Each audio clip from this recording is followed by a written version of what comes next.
estamos de vuelta en el Café Electoral y este formato es el que teníamos en Café Piteado. En todos nuestros seguidores vamos a hacer un análisis de esta coyuntura electoral que ya estamos a muy pocos días del día del sufragio. Y están con nosotros, o están conmigo, Jorge Bedregal, ya lo presenté en el primer segmento, historiador y analista político, docente en la Universidad Nacional de San Agustín, y nos ha integrado Antony Medina, él es politólogo y docente en la Universidad Católica Santa María. Bueno, yo quiero conversar con ustedes, quiero que ya no solo preguntemos, sino también expresemos algunas de nuestras ideas.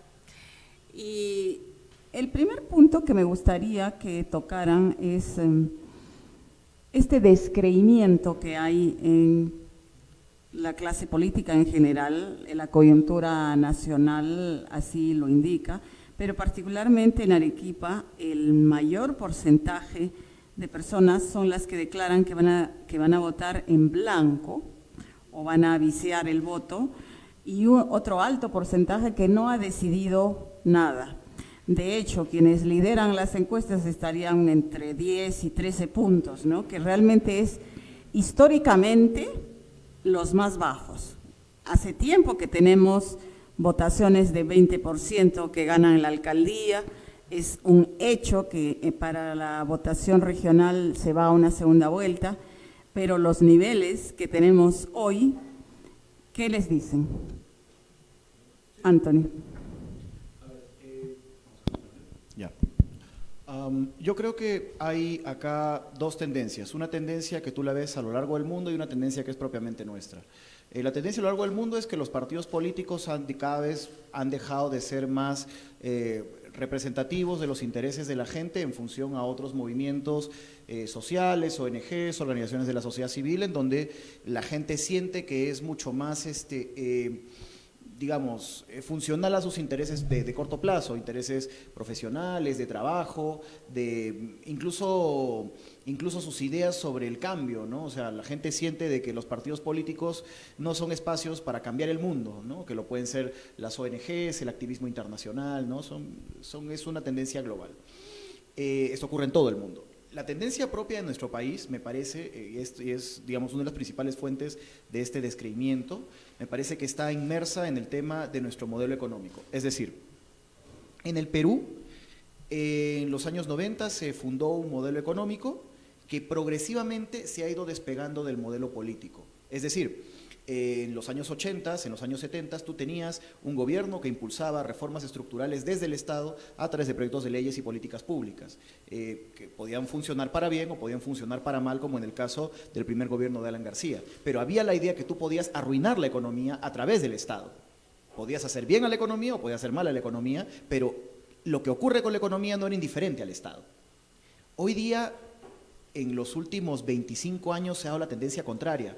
Como mencionó un columnista del Comercio hace algunos meses, el Perú debe ser el único país del mundo en donde renuncia el presidente y al día siguiente tienes a la bolsa en alza. Es decir, lo que ocurra en el modelo político ya no afecta al modelo económico.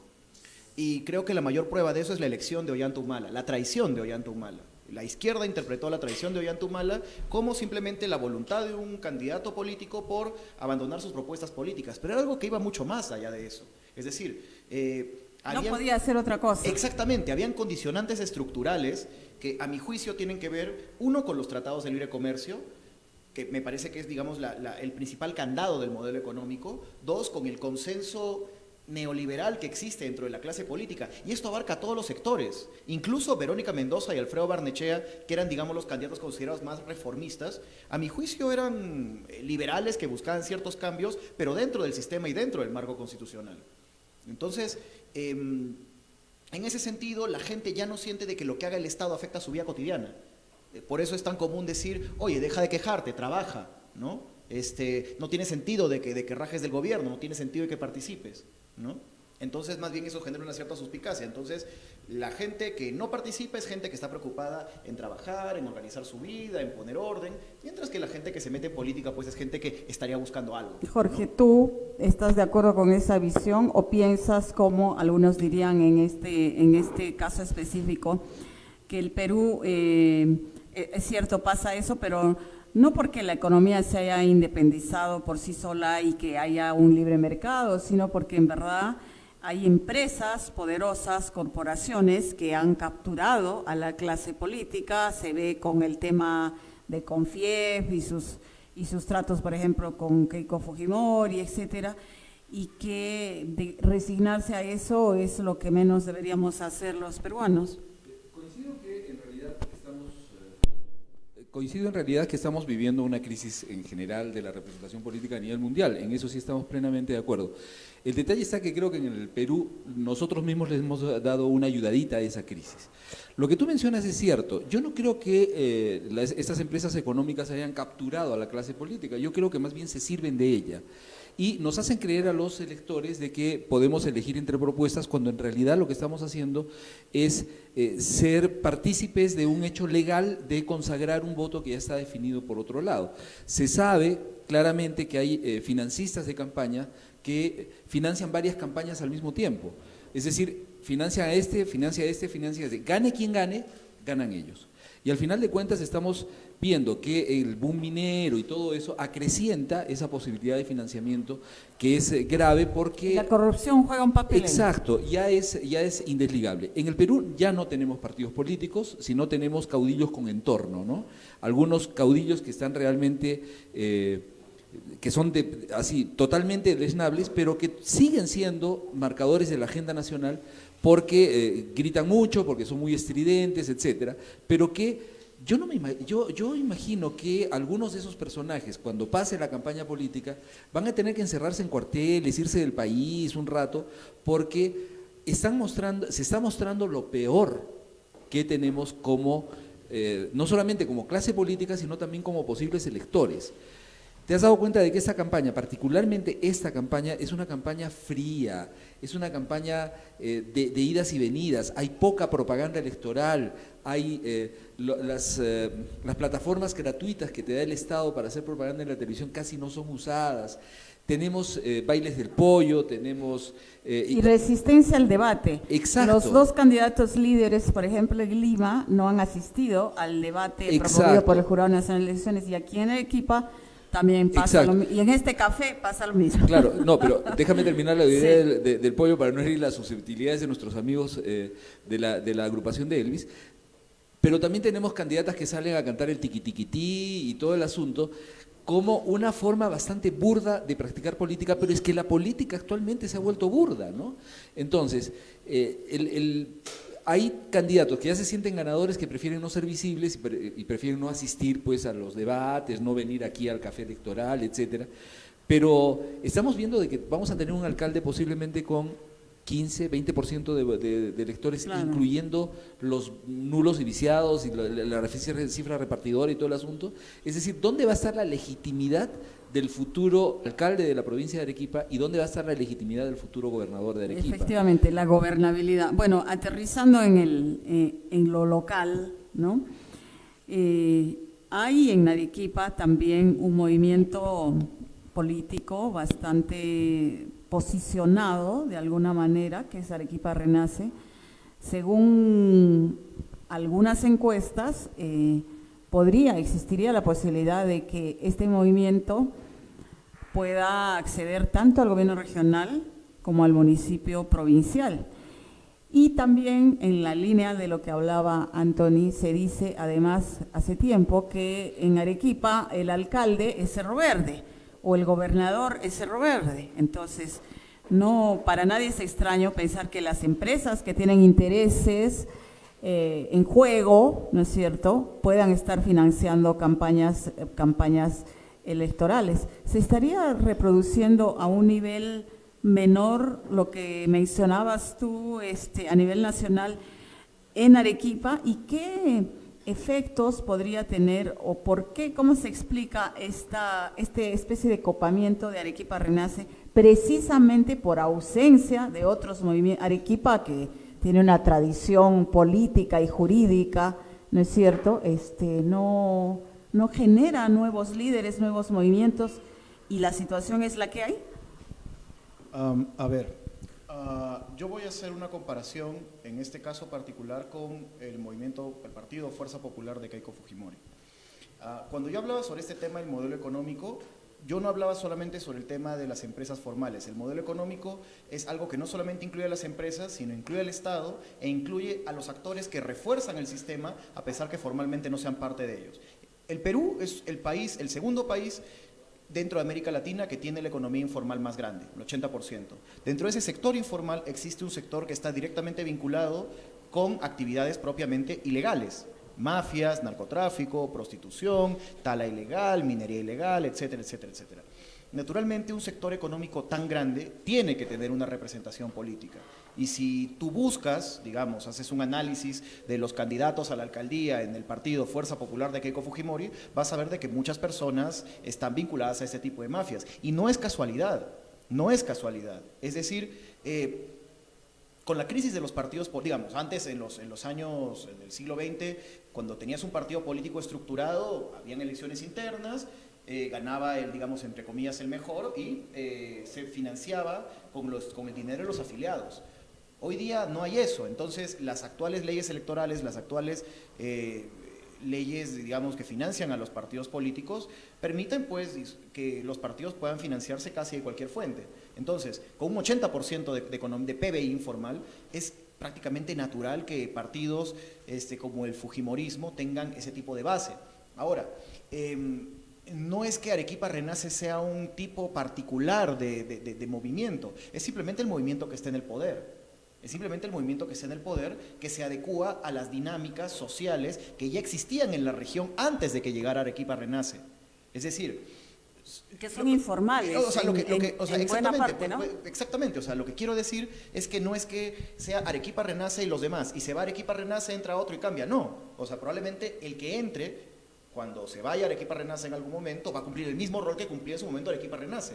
Entonces ya no es un problema, digamos, como decían los viejos marxistas de superestructura, sino es un problema de estructura, ¿no? Para empezar. Sí. Bueno, definitivamente de acuerdo. Pero si aquí en Arequipa hemos tenido un alcalde que se llama Cerro Verde, también en el Perú hemos tenido un presidente que se llama Odebrecht, ¿no es cierto? Así es. Y no es que hayamos tenido un disparo de honradez y hayamos descubierto lo de Odebrecht. Lo de Odebrecht se descubrió en otro lado y se refleja en el Perú, ¿no es cierto?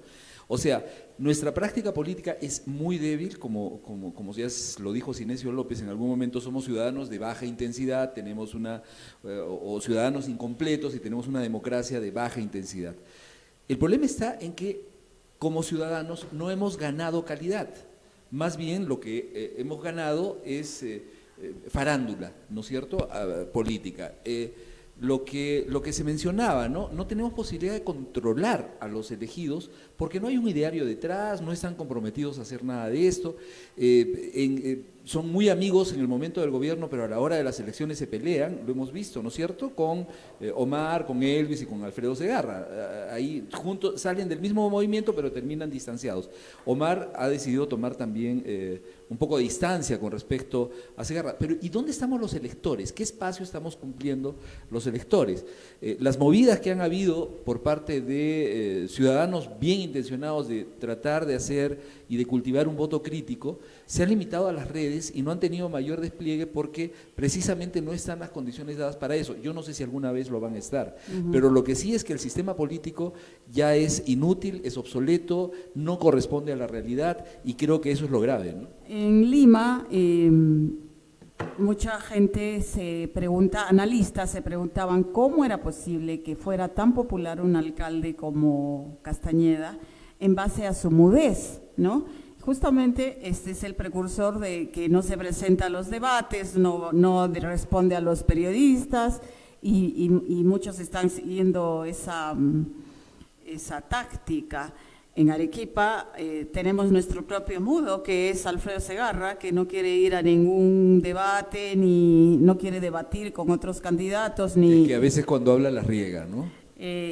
Sí, pero digamos, ¿dónde está la ciudadanía? Que si los candidatos nos están solicitando un voto de confianza, lo mínimo que pueden hacer, ¿no es cierto?, es hablar con los electores a través de la prensa o en los debates, ¿no es cierto? Entonces, efectivamente, regresando al tema de que Arequipa no tiene liderazgos, no tiene actitud cívica, o sí la tiene, ¿y qué es lo que está pasando particularmente en esta elección?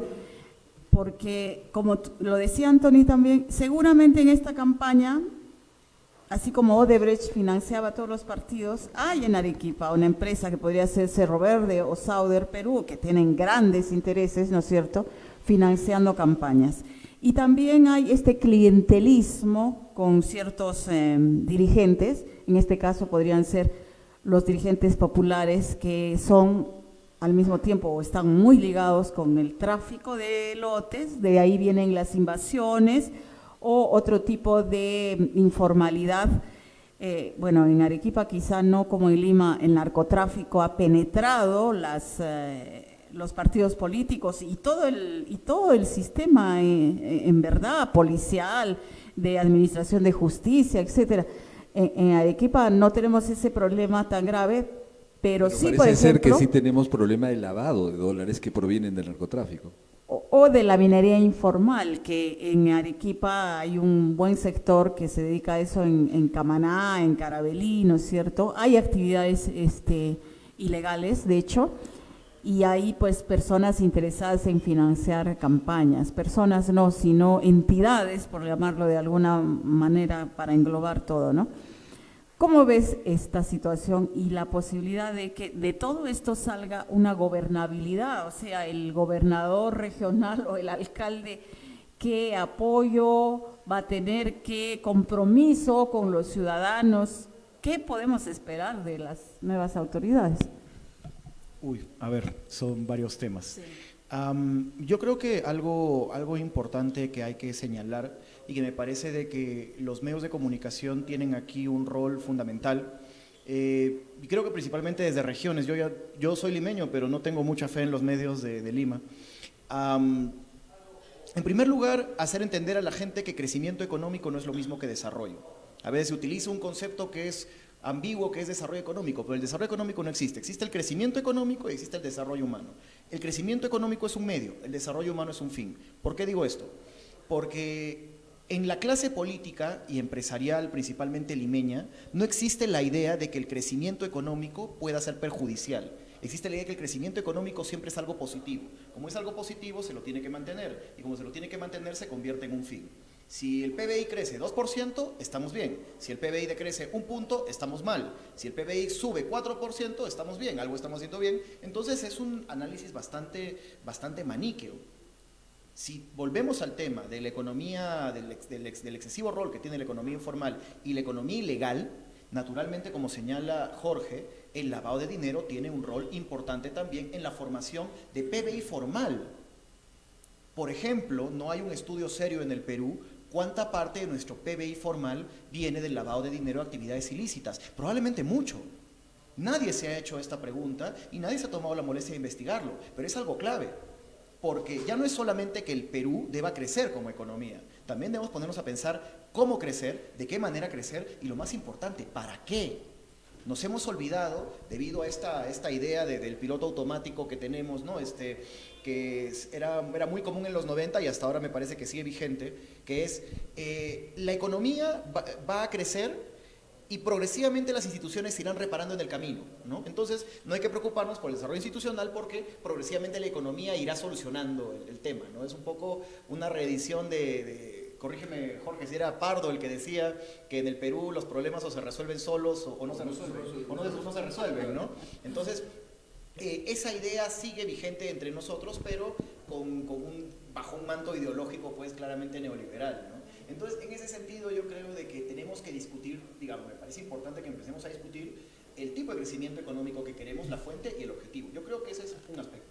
Y el segundo aspecto con respecto a la clase política. La clase política actúa de manera realista. La clase política actúa de manera realista. O sea, ellos trabajan bajo las condiciones que se les ofrecen y bajo las actuales reglas de financiamiento de los partidos políticos. En este momento se está discutiendo una reforma política en el Congreso que a mi juicio me parece positiva porque coloca mayores estándares para el financiamiento de los partidos.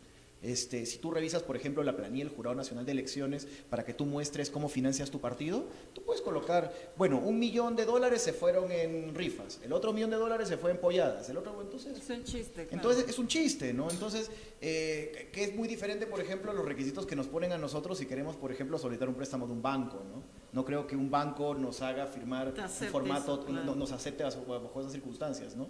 Entonces, en tanto se coloquen estándares más altos para la participación electoral, se va a poder asegurar un origen, digamos, un poco más limpio quizás de las fuentes de financiación, y yo espero que en algún momento se genere una reforma política que contribuya a algo por lo que yo siempre he abogado, que es un financiamiento público de los partidos políticos, que es algo que se debe empezar a discutir, pero al mismo tiempo deben bloquearse ciertas tendencias antiestatistas que existen en la opinión pública, que dicen cosas tipo, bueno, ¿yo por qué con mis impuestos voy a financiar a los partidos políticos? ¿No? Nunca, no toquen mi bolsillo, no me pongan impuestos, ¿no? Esa posición personalmente a mí me parece nefasta.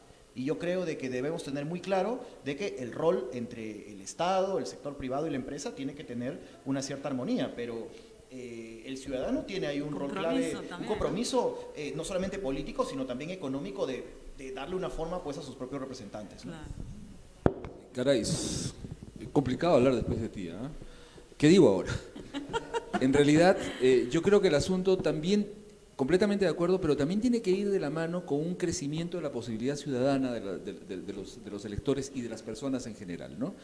O sea, lo que se ha dicho es correcto, pero también lo que tenemos que empezar es a cambiar esa manera de ver que tenemos de un Estado siempre dadivoso y nosotros siempre pedigüeños a ese Estado que decide graciosamente si nos da o no nos da, ¿no? La famosa pregunta de los periodistas a la persona que ha entrado la torrentera y se ha llevado a su casa, ¿no? ¿Qué le pediría al gobierno? ¿Qué le va a pedir? ¿Una cancha de tenis? No, imposible, ¿no es cierto? Entonces nos hemos acostumbrado a ser pedigüeños y un Estado a ser graciosamente dador y en la ciudad, ¿cómo? Claro. En la ciudad tenemos que empezar a reconocernos como parte de la red pública, es decir, como parte del asunto público. No solamente a la hora de elegir, sino durante el transcurrir porque eso también es gobernabilidad, ¿no es cierto? Tenemos que empezar a involucrarnos más con los asuntos de la organización propia, tanto de la ciudad como de tu distrito. ¿No? Tú eres habitante de Yanaguara y acá has hablado de Yanaguara, porque tiene una problemática que si bien puede tener cosas en común con otros distritos, también tiene sus particularidades. Yo vivo en José Luis Bustamante y Rivero, quizás uno de los distritos más mesocráticos que existe en Arequipa, que tiene su propia problemática y que tenemos también nuestros propios enredos. Pero ¿cómo hacemos los ciudadanos para participar? ¿Solamente bastan las sesiones abiertas, las redes sociales, un buen CM que te informe algunas cosas? No, también tiene que haber una actitud ciudadana que no la estamos fabricando. Las universidades no están incluyendo entre sus acciones precisamente ese asunto de acrecentar ciudadanía, salvo alguno que otro momento. A mí me ha sorprendido mucho la decisión de la Universidad Nacional de San Agustín de eliminar el plástico en su territorio. Y yo como trabajador de la Universidad Nacional de San Agustín he visto que el cambio ha sido drástico, o sea, de la noche a la mañana ha desaparecido la botella de plástico en San Agustín, no solamente de los kioscos, sino de los basureros. Ya no se entrega cucharitas de plástico, sorbetes de plástico y todo el asunto de plástico. O sea, eso me está demostrando que sí se puede cambiar si es que hay una decisiva participación de la comunidad, en este caso agustina. Trasladémonos más grande, pues, hablemos de una comunidad arequipeña. ¿Qué podemos cambiar los arequipeños a partir de una decisión política fuerte, firme, visible, controlable? Por ejemplo, conservar el centro histórico, por ejemplo, preservar la campiña, exacto, por ejemplo, la contaminación, en fin, ¿no? La limpieza de la ciudad. Bueno, nos queda muy poco tiempo, pero quiero hacer una última pregunta. ¿Qué piensan ustedes en relación a la opción promovida por algunos ciudadanos de votar en blanco o viciados, porque realmente no, por más esfuerzos que hagan, no encuentran una alternativa a la cual apoyar en esta elección? Es una posición ciudadana, es difícil pensar que va a llevar a, ¿no? Pero pero sería una forma también de hacernos sentir. ¿Cómo lo ven ustedes? A ver, yo pienso que es una posición legítima. Yo particularmente no estoy a favor del voto en blanco porque es como endosarle, o sea, ninguno de ellos me gusta, pero tampoco me disgusta, entonces simplemente voto en blanco. En cambio, el voto viciado es una manifestación política. Es una postura. Y sí. es una posición absolutamente legítima, ¿no? Yo particularmente no, en estas elecciones, no es que para mí sea novedad el voto viciado, yo vengo votando voto viciado hace rato porque también me molesta votar en contra, o sea, voto por este para que no salga este, y ese voto en contra también ha empobrecido la política nacional.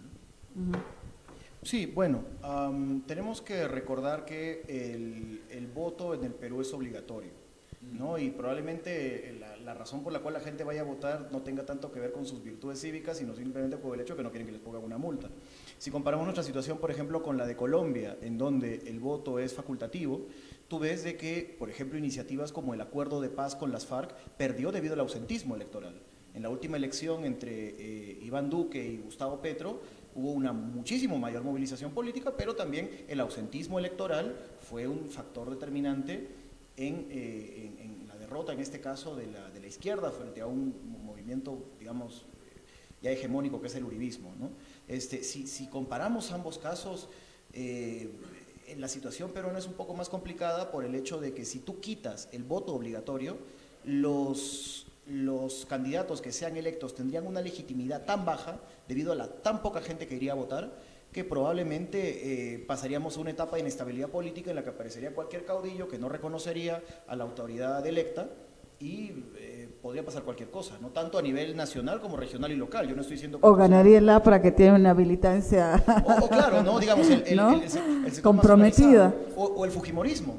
Claro, también. por ejemplo, sí. Entonces, yo coincido con Jorge, me parece respetable la posición de la gente que decide no ir a votar. Por un lado, la entiendo, y en este caso, pues, te soy sincero, yo me encuentro en una encrucijada. Sinceramente no sé muy bien qué decir o qué recomendar frente a esto, porque es una posición muy personal. Claro, claro. Bien, bueno, muchas gracias por esta conversación. Ojalá ayudemos un poco a la gente a reflexionar o a tomar. Yo sí, mi postura personal, no del medio, ¿no? Es que el voto viciado efectivamente es una forma de protestar en relación a estos candidatos, a la corrupción, a la mediocridad de la clase política, a la falta de opciones que esta elección particularmente nos ofrece. Pero bueno, en fin, para despedirnos vamos a devolver los saludos y la compañía, ¿no?, de Cristian Chipa, Natalia Quintero, Rosario Manrique y Juan Sánchez. Gracias por seguirnos. A todos ustedes nos reencontramos la próxima semana.